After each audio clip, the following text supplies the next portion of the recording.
Hello everyone, welcome to Quanta AI Labs. So in this video we mostly talk about the Quanta Vision Lecture 2 जिसमें हम पढ़ेंगे how diffusion works.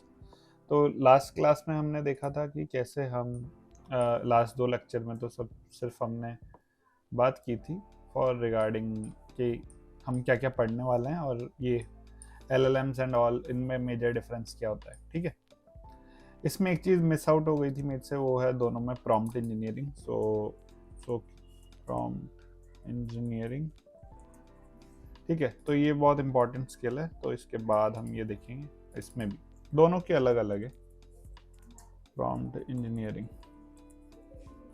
ठीक है, तो इसमें हम ये देखें, ये दोनों में अलग अलग है तो उसका इशू नहीं है. अब हम बात करते हैं कि क्वांटा विजन लेक्चर 1 में अपन इवोल्यूशन देखा कि भाई कैसे एक इवोल्यूशन हुआ पूरा फ्रॉम स्टार्टिंग से एंड तक, और किन किन लोगों को आप फॉलो कर सकते हो. ठीक है, सो नाउ उसके बाद हम बात करते हैं हाउ डिफ्यूजन वर्क्स. ठीक है, तो सबसे पहले आपको समझना पड़ेगा कि भाई एआई इमेज कैसे बना दे रहा है.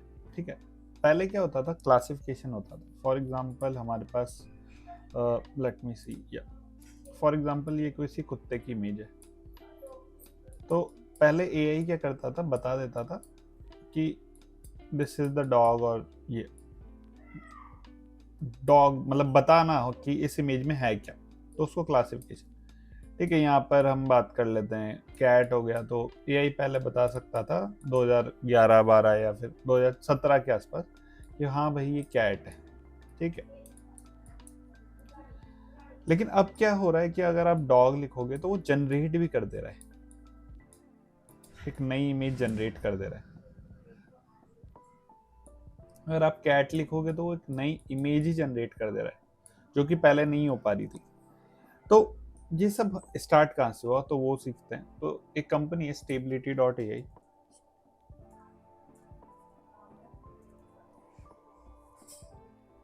हाँ स्टेबिलिटी एआई, अगर आप इसके बारे में देखोगे तो इसने बहुत सारी चीज़ों की शुरुआत की, स्टेबल डिफ्यूजन एंड ऑल. इसके ही स्टार्टिंग में कुछ मॉडल्स निकाले 2022 के टाइम पे. तो इन्होंने कुछ कुछ मॉडल्स निकाले जो कि हमारे काम आते हैं. Stable diffusion, S D XL हम पढ़ेंगे, एस डी 1.5 पढ़ेंगे एंड ऑल. तो ये सारी चीज़ें हमको इसमें काम आती है. ठीक है, मतलब ये एक कंपनी थी इन द स्टार्टिंग जिसने बनाया. अब डिफ्यूजन बता देते हैं कि जो स्टेबल डिफ्यूजन में डिफ्यूजन वर्ड है उसका मतलब क्या है. ठीक है, तो स्लाइड से समझ लेते हैं थोड़ा. ठीक है, तो what stable diffusion, dog wearing a suit and sitting in the office. Stable diffusion क्या होता है, एक प्रोसेस होता है, मतलब एक पूरा एल्गोरिदम है जिसमें से अगर आप पास करते हो तो वो डॉग की इमेज बना के दे देता है. लेकिन ये सब स्टार्ट कैसे हुआ, मतलब कि यहाँ से हम आगे कैसे बढ़े. तो दो तरह के डिफ्यूजन होते हैं, एक फिक्स फॉरवर्ड डिफ्यूजन और जनरेटिव रिवर्स डिनॉइजिंग प्रोसेस. ठीक है, तो फिक्स फॉरवर्ड डिफ्यूजन क्या होता है, जब क्योंकि इमेज का साइज होता है हमारा 1024. फॉर एग्जांपल अभी हम एग्जांपल के लिए मान लेते हैं, ओके या एग्जांपल के लिए हम मान लेते हैं कि हमारी इमेज का साइज है 1024 इंटू 1024. मैं आपको उस पर लेके चलता हूँ. ठीक है, या तो हमारी इमेज का साइज है 1024 इंटू 1024. ठीक है, 1024. अगर मुझे 1024 इंटू 1024 या फिर छोटी सी भी इमेज 5024, ये पिक्सल्स होते हैं. ठीक है, 512 ही मान लेते हैं, 512. ओके, ये पिक्सल्स होते हैं, RGB जिसको आप बोलते हो ना, RGB. तो 3 कलर से मिलकर ये चीज़ें बनती है. ठीक है, तो हमारे ये पिक्सल्स है, 512 बाय 512 की एक इमेज है. अब आप ये समझो कि अगर आपको इमेज बनानी है तो आप कैसे बनाओगे, मतलब आप बैठोगे, आप खुद ड्रॉ करोगे और वो इमेज जनरेट हो जाएगी. ठीक है, मतलब वो एक इमेज जनरेशन का प्रोसेस हो गया. ठीक है, मान लो आपके पास बहुत सारे कुत्तों की इमेजेस हो या फिर बहुत सारे कैट की इमेजेस हो, डॉग और कैट, अलग अलग ब्रीड के.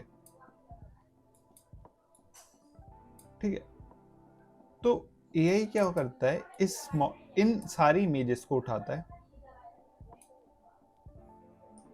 उस पे हम इस मॉडल को, मतलब एक प्रोसेस को ट्रेन करते हैं, और जब हम उससे पूछते हैं कि भाई मुझे a dog in a park, तो वो इमेज जनरेट करके देता है। ठीक है, ये सिंपल सा प्रोसेस है। तो यहाँ पे हम वो दो प्रोसेस समझते हैं कि भाई फिक्स फॉरवर्ड डिफ्यूजन क्या होता है। तो फिक्स फॉरवर्ड डिफ्यूजन मतलब प्रोसेस, मतलब कि इस पर्टिकुलर इमेज में जो बनी हुई इमेज है उसमें नॉइस ऐड करना। ठीक है, नॉइस मतलब आप समझो आपके टीवी पे मच्छर आते थे ना पहले, तो वैसा ही होता है, मतलब कि एडिंग नॉइस किसी भी इमेज पे। ठीक है, तो इमेज पे नॉइज ऐड किया, अगले स्टेप में कुछ ऐड किया, अगले स्टेप में कुछ ऐड किया, अगले स्टेप में कुछ ऐड किया, अगले स्टेप में कुछ ऐड किया। ठीक है, तो हमारे पास लास्ट में ऐसी इमेज आ गई। अब ये नॉइस ऐड करना है तो उसके लिए भी कुछ कोड लिखना पड़ेगा कि भाई हर टाइम बराबर नॉइस ऐड हो। तो इसी पूरे प्रोसेस को अपन फिक्स फॉरवर्ड डिफ्यूजन प्रोसेस बोलते हैं। ट्रेनिंग के दौरान ये बहुत यूज होता है कि हम ट्रेनिंग के टाइम पे adding a noise, adding a noise, adding a noise, her step पे क्या हो रहा है, ऐड हो रही है नॉइस।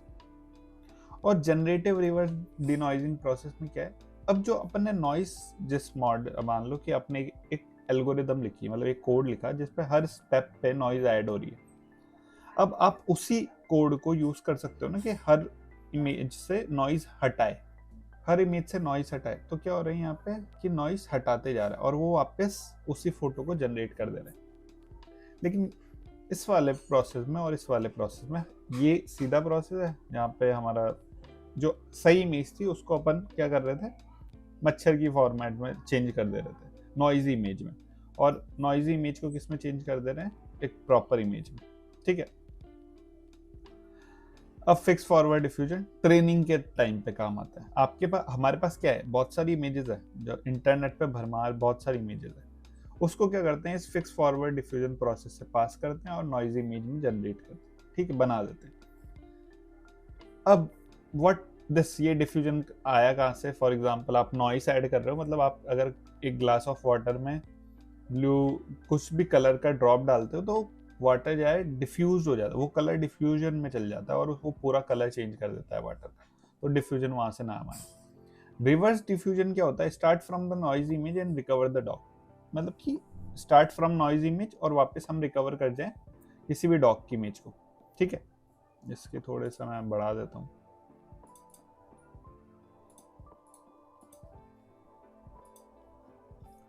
ठीक है, तो what we have so far, so reverse diffusion we need to know how much noise to subtract from the initial image।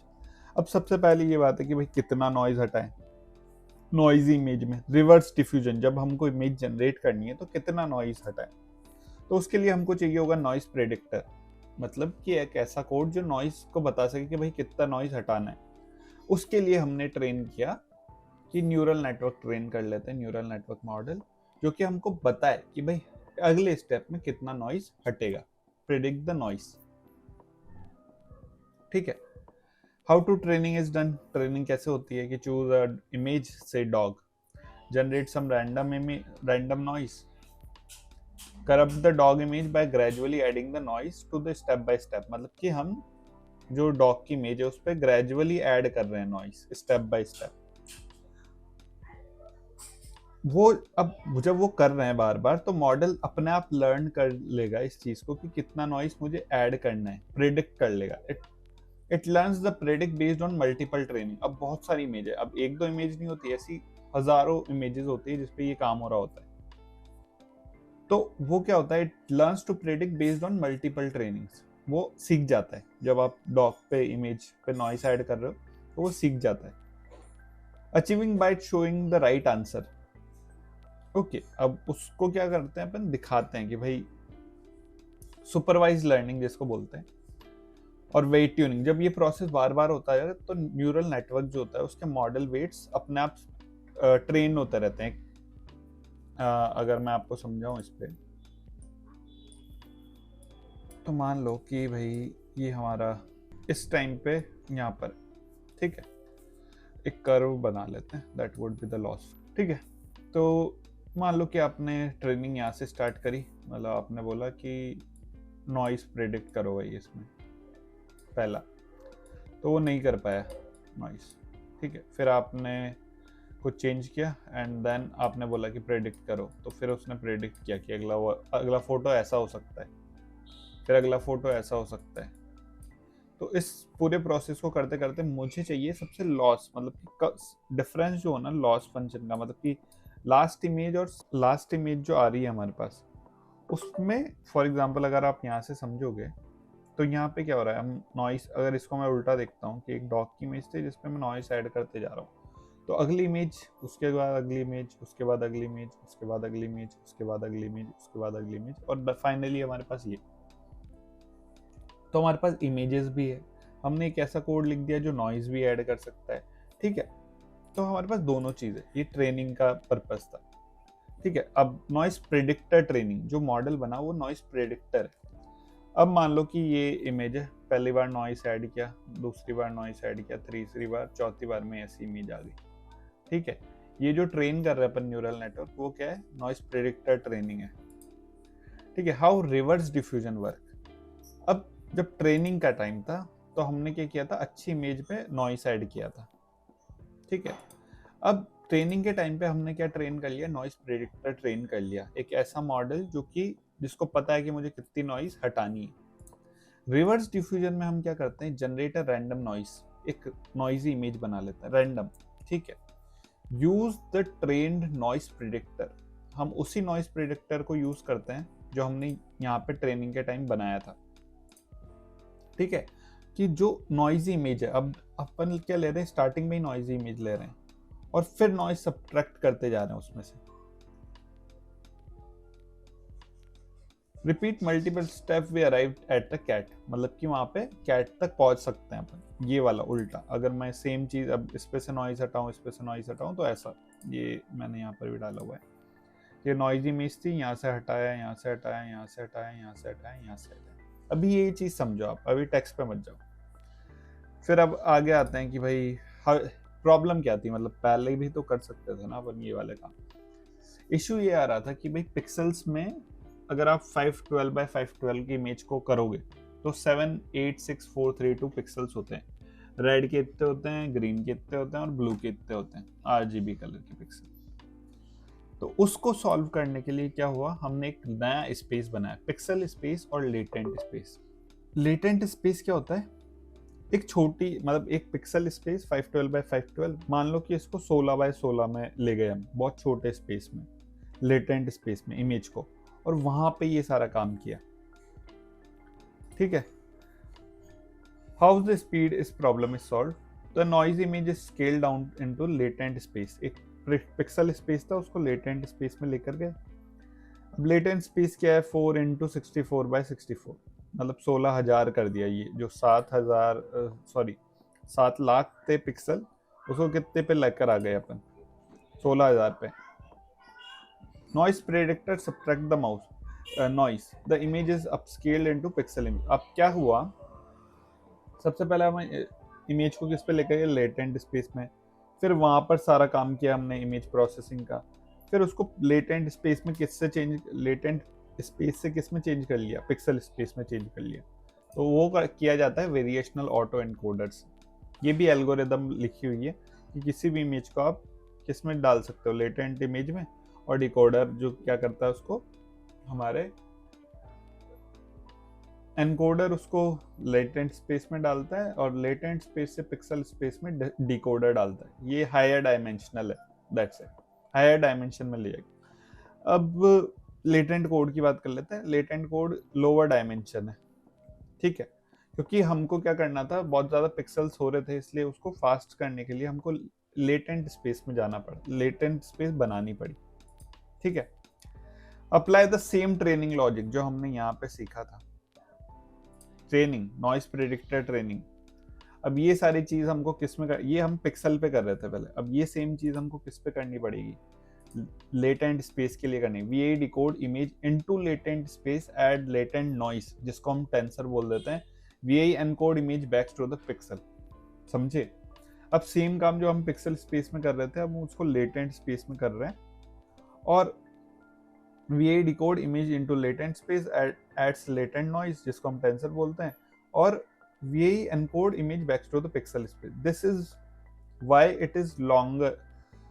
इस पूरे प्रोसेस को करने के लिए हमको चाहिए ज़्यादा GPU और ज़्यादा VRAM। इसलिए आपको मतलब जब भी आप इमेज जनरेशन पे काम करते हो तो आपको GPU की ज़रूरत होती है। कम्फी UI जो आगे आप पढ़ोगे तो पूरा GPU पे ही चलेगा, ठीक है। CPU पे आप नहीं चला सकते आपके नॉर्मल लैपटॉप्स पे जिसमें कम GB VRAM ज़रूरी है इसके लिए, वीडियो रैम, ठीक है। तो that's why upscaler are required, ये अभी हम बाद में देखेंगे। हाँ, तो अब सबसे बड़ी बात है कि भाई आप तो प्रॉम्प्ट लिखते हैं ना, हम तो प्रॉम्प्ट लिखते हैं किसी भी इमेज जनरेटर पे, चैट जीपीटी पे भी जाओगे तो आप लिखोगे कि a cat is walking in the garden, तब जाके बना पाता है ना वो। तो ये कैसे आता है, मतलब ये टेक्स्ट का क्या रोल है इस वाली चीज में, तो इसको समझने के लिए एक बहुत मस्त वेबसाइट है। आप यहाँ पर आओगे, पोलो गिटहब,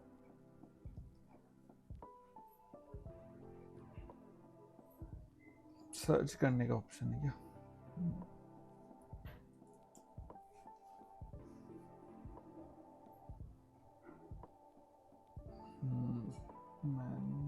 डिफ्यूजन, या तो diffusion explorer learn how stable diffusion transform your prompt into images, ठीक है। अब इसको रोकते हैं थोड़ी देर। तो आपने ट्रेनिंग सीख ली, लेकिन अब ये यहाँ पे थोड़ा सा समझ लेते हैं कि भाई हो क्या रहा है, ठीक है। वेयर इट कम्स, टेक्स्ट कहाँ से आता है? तो आपका जो टेक्स्ट प्रॉम्प्ट रहता है, मान लो कि आपने लिखा है अ कैट, सबसे पहले मशीन जो है वो नंबर से समझती है, ठीक है। तो आपका जो प्रॉम्प्ट है वो सबसे पहले टोकनाइजर के पास जाके एक नंबर में टूट जाता है, और उसी नंबर की हम क्या करते हैं, एम्बेडिंग्स बनाते हैं। एम्बेडिंग्स कुछ नहीं होती, एक वेक्टर फॉर्मेट रहता है, ठीक है। 768 value vector for each token. मान लो कि अ कैट लिखा आपने, मैं इसको यहाँ पे अच्छे से समझाता हूँ। मान लो कि आपने एक प्रॉम्प्ट लिखा, a cat roaming in park,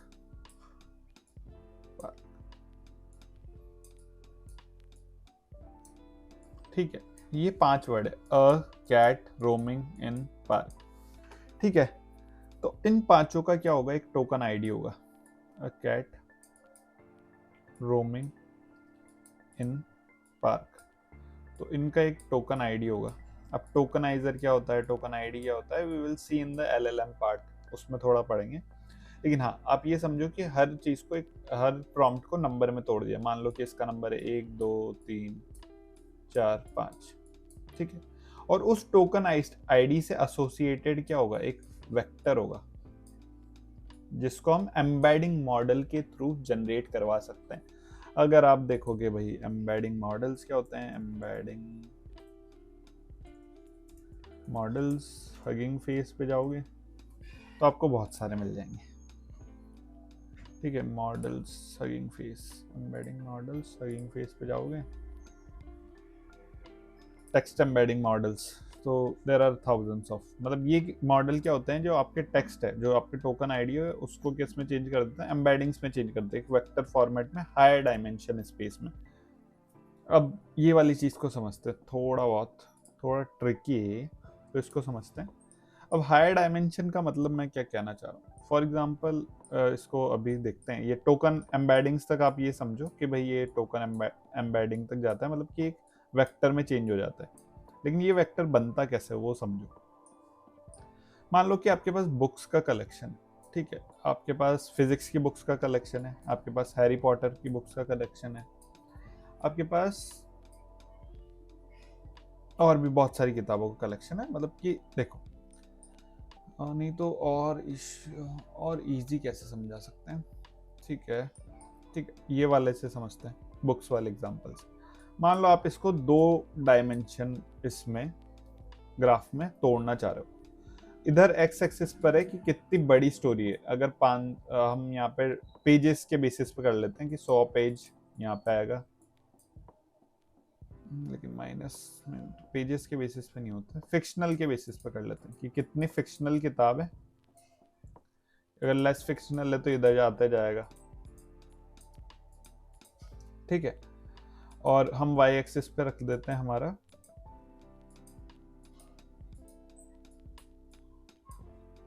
कि लिटरेचर है या फिर लिटरेचर रख लेते हैं, लिटरेचर है या फिर नॉन लिटरेचर है, तो उसका एक स्कोर आ गया।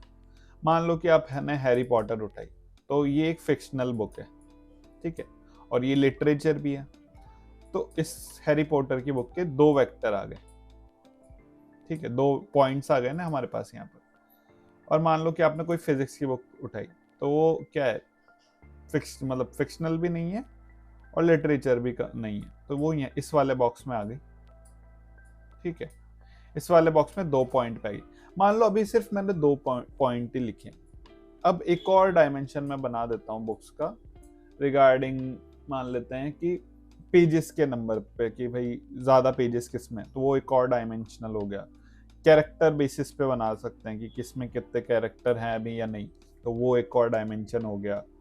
तो ऐसे बहुत सारे डायमेंशन होते हैं, वो हायर डायमेंशन स्पेस बोल देते हैं उसको। अब इसमें जो यूज हुए हैं 768 हुए हैं, ठीक है। तो ये जो वेक्टर है ना, मतलब अभी यहाँ पे 4 डायमेंशन है, तो 4 नंबर आ जाएंगे, 1 2 3 4। फिर इस टोकन आईडी के अकॉर्डिंग ये इसको अपन चेंज कर लेते हैं एम्बेडिंग, ठीक है। ये चेंज हो गया, ये चेंज हो गया, ये चेंज हो गया, ठीक है। तो ये हमारे एम्बेडिंग हो गई यहाँ पे। तो जब हम यहाँ पे सीख रहे थे एम्बेडिंग, तो वो ये एम्बेडिंग है। फिर टेक्स्ट ट्रांसफॉर्मर और नॉइस प्रेडिक्टर के पास जाता है, ठीक है। अब इसी प्रोसेस को हम यहाँ पे समझते हैं। मान लो कि हमारे पास स्टेप 0 है अभी, ठीक है, और हमारे पास अ क्यूट अडोरेबल बनी with huge clear eyes holding a bunch of flowers in a style of cute Pixar character, ठीक है। अब ये प्रॉम्प्ट जा रहा है हमारे यहाँ पे टोकनाइजर के पास, तो इसने एक टोकन निकाल ली कि भाई इसमें 77 टोकन है। मतलब कि टोकन, अभी आप मान लो कि एक टोकन बराबर वर्ड होता है, लेकिन ऐसा नहीं होता। दैट इज द, बहुत सारी थ्योरीज है इसके ऊपर, तो जब LLM पढ़ेंगे तब आपको समझ में आएगा टोकनाइजर अच्छे से। लेकिन हाँ, आप ये अभी के लिए समझ लो कि एक word equals to 1 token, just like इसने यहाँ पे कर रखा है, ठीक है। फिर वो टेक्स्ट एनकोडर के पास जाते हैं, जो कि हमारे एम्बेडिंग मॉडल्स होते हैं। आप किसी टेक्स्ट एनकोडर, एम्बेडिंग मॉडल्स, जो भी आपको कहना है, वो वेक्टर्स में चेंज हो जाए। जैसे लाइक ए का वेक्टर ये है, क्यूट का वेक्टर ये है, तो ये जो वर्ड्स है वो इसमें जा रहे हैं। फिर क्या आता है कि हमारे पास एक गाइडिंग स्केल होता है, गाइडेंस स्केल, कि भाई मुझे इस चीज को कितनी इंपॉर्टेंस देनी है, ठीक है। जितनी ज्यादा गाइडिंग स्केल होगी उतनी ज्यादा इंपॉर्टेंस होगी। तो एक थ्रेशोल्ड निकाल लिया लोगों ने कि भाई 20 बहुत ज्यादा है, मतलब कि वो प्रॉम्प्ट में ही चल जाएगा, ठीक है, सारी चीजें। तो इसलिए 7 के आसपास लेते हैं गाइडिंग स्केल। मॉडल के अकॉर्डिंग होता है ये कि भाई नॉइस प्रेडिक्टर कैसे ट्रेंड है या मॉडल कैसे ट्रेंड, ठीक है। फिर इमेज रिप्रेजेंटेशन देख लेते हैं। तो ये सारी चीजें लेकर वो चल जाता है यूनेट में, जो कि हमारा noise predict, noise to remove, ठीक है, प्रेडिक्ट करता है कि कितना नॉइस निकालना है, ठीक है। रैंडम नॉइस इमेज से हम जनरेट करते हैं। मान लेते हैं हमारे पास ये है 0 स्टेप है, नॉइज इमेज से चालू हो रहा है। ये सारी चीज, ये इसमें गया, मॉडल भी इसमें गया, यूनिट मॉडल, एंड ये हमारा रन होता है। धीरे धीरे आ रहा है स्टेप्स, देखो नॉइज उधर चेंज होता जा रहा है, ठीक है। हमारे पास 18-20 पे अब धीरे धीरे वो इमेज आने लग रही है। वो प्रिडिक्ट कर रहा है मॉडल कि भाई मैं नॉइस हटा रहा हूँ, नॉइस हटा रहा हूँ, नॉइस, और finally we get the image. तो ये कैसे हो रहा है, 50 स्टेप्स में उसने एकदम अच्छी सी इमेज जनरेट करके दे दी। इसके बीच में ही लगा रहता है हमारा क्या, इसके बीच में फॉर एग्जांपल मतलब जनरेट कर रहे हैं, तो इसी के बीच में लगा रहेगा हमारा VAE एनकोड और VAE डिकोड। जब हम ComfyUI पूरी चीज को जब वर्कफ्लो बनाएंगे, तब आपको ये समझ में आएगा कि VAE एनकोड और VAE डिकोड कहाँ लगा रहेगा। तो ये था हमारा कंप्लीट डिफ्यूजन आर्किटेक्चर, ठीक है। तो ये अब नेक्स्ट क्लास में तो हम ऑटो रिग्रेसिव के बारे में थोड़ा पढ़ेंगे, लेकिन हाँ, ये डिफ्यूजन आर्किटेक्चर था जहाँ से ये पूरी प्रोसेस चालू हुई है कि भाई इमेज कैसे जनरेट कराएगा AI के थ्रू, ठीक है। तो हम आगे चलते हैं। टोकनाइजर कन्वर्ट, मतलब ड्रीम शेप। अब ये है convert word into token, stable diffusion use clips tokenizer. Every token is associated with number, number से कर देते हैं। ड्रीम शेप 2 टोकन है, लेकिन ड्रीम और शेप अगर साथ में भी आए तो वो 2 ही टोकन होंगे। तो ये इसमें डिफरेंस होता है वर्ड और टोकन में, ये बेसिक डिफरेंस है। Embeddings and text transformer 768 value vectors, मतलब कि 768 हर वर्ड का 768 तरह से हमने उसको तोड़ा हुआ है कि भाई मान लो कि एक कैट है, हाँ ये वाला ज़्यादा सही एग्जांपल है अगर मैं आपको कहूँ, कैट, डॉग, बनाना, ठीक है। 4 lakhs, तो इस पे एक नंबर आ जाएगा, मान लो अगर मैं इसको मानूं कि इसका नंबर आएगा 4 lakhs है ना, तो इसका मान लो 1 आ जाता है, या फिर 1 से 10 के बीच में अगर नंबर लेने हैं अपन को तो इसका 9 आ जाएगा। डॉग का भी 9 आ जाएगा, लेकिन इसका 1 आएगा। बनाना के कोई पाँव नहीं होते। ई टेबल, तो ई टेबल में मान लेते हैं कि, सॉरी ये थोड़ा सा ट्रिकी है, ई टेबल तो इसका 1 आ जाएगा, इसका 1 आ जाएगा, लेकिन इसका 9 आ जाएगा। तो ऐसे वेक्टर्स बन जाते हैं, ठीक है। तो ये एक बेसिक एग्जांपल था। थोड़ा सा लिख लेना आप, क्योंकि राइटिंग तो थोड़ी अजीब ही हो रही है। ओके, तो हम यहाँ पे चलते हैं। तो हमने ये देखा कि 768, मैंने तो सिर्फ 2 चीज़ में आपको बताया कि भाई वो टेक्स्ट कैसे लेता है। फॉर एग्जांपल ई टेबल हो गया, बनाना, प्रॉपर्टीज ऑफ द वर्ड, ठीक है। Has a unique embedding vector, some words are closely related to women, lady and girl. Women, lady और गर्ल क्या है, क्लोजली है। ये क्या रखता है, मीनिंग रखता है इंटैक्ट। वुमेन, लेडी और गर्ल का मीनिंग साथ में रखता है। इस वजह से एलएलएम सही से प्रेडिक्ट कर पाता है चीजें, मतलब कोई भी मॉडल प्रेडिक्ट कर पाता है।